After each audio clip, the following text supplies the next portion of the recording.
first off, it looked like your team never really quit. They never rolled over. What'd you see? That's exactly what I just told our players. You know, that's one thing when you play a great football team. There's two things it's hard to beat. That's why they don't give the W's and the L's prior to it.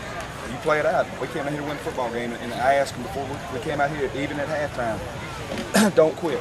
Don't quit. If we don't quit, it's hard to beat somebody that doesn't quit. You know, you make mistakes against a good football team, obviously they'll tell you real quick. But there's a lot of good that we came from this, and hopefully we can look at the bad and fix it. You guys struggled to get through that defensive line. What were they doing that was working? It's a solid defense. I mean, you got good athletes, and they're well coached, and you know they're gonna make plays, and you know they make plays. It's not that they're not gonna make them. It's how we respond to them. What we do after that big play or after that big drive. But you know, when you talk about trying to move the ball against that solid defense, you know it's difficult. But you know, if we move against those guys, you know we got a chance.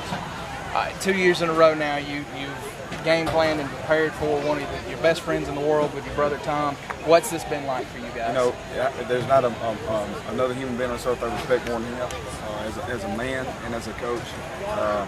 We used to talk a little bit more about X's and O's and how he could help us. And you know, that's the thing. You know, you're gonna get a clean, classy, hard-nosed, the way you want to play Friday night football. And I have all the respect in the world for what he's done, not on the field, but the character he instills in those guys, and that's what you try to do. All right, man. I'm going to take you back. You set up the second touchdown of the game there. You strip the ball. You recover it. Walk me through that play. Well, my coach was just preaching me to squeeze, attack, and shoulder. And for the first part of the night, I really wasn't doing it. So that play, I just really focused on squeezing the shoulder and putting me in position to make the play. It seemed like at a moment when y'all sort of got a little lackluster, you had a couple seniors step up and make plays. The play you made there, you had a run by Roderick, you had some good plays by Demetrius.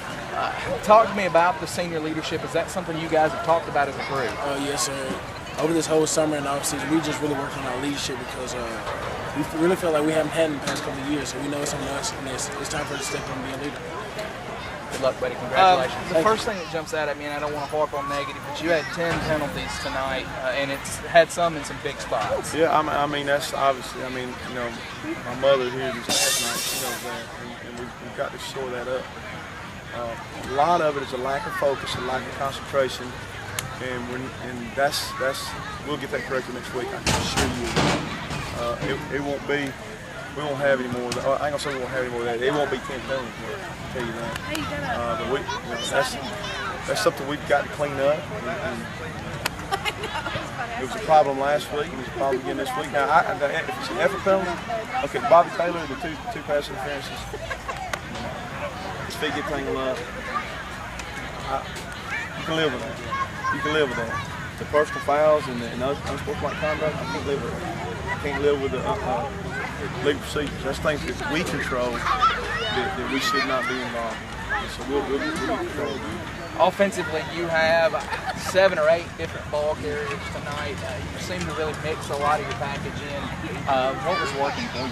Well, you know, when we were hitting our tracks and not missing assignments, you know, I felt like we had anything. And that's no disrespect to AHSAA. We didn't execute when we failed. It was on us.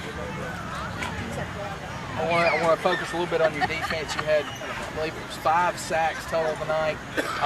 Your big forced fumble recovery by Tyler Merriweather there. It looked like your 1s and your 2s on your defensive line did a good job. They did, and you know, Kevin Wheeler out this week. He had surgery today, and having him out, there's a little hole right there, but you know, we're blessed with being pretty deep right there.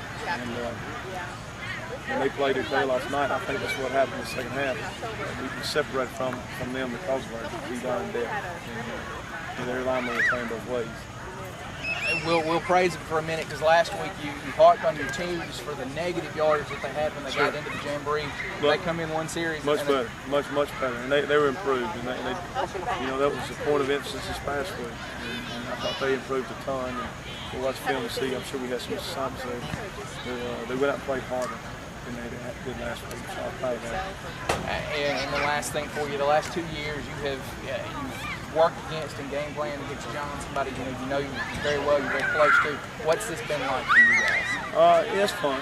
I mean, it's fun. We've been competing since we were little boys, and nothing any different tonight. And you know, they did a great job getting their kids ready to play tonight.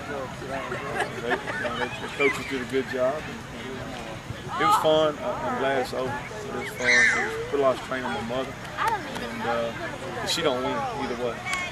And so it was fun while playing the game. But, you know, it's time to move on. Appreciate it. Congratulations.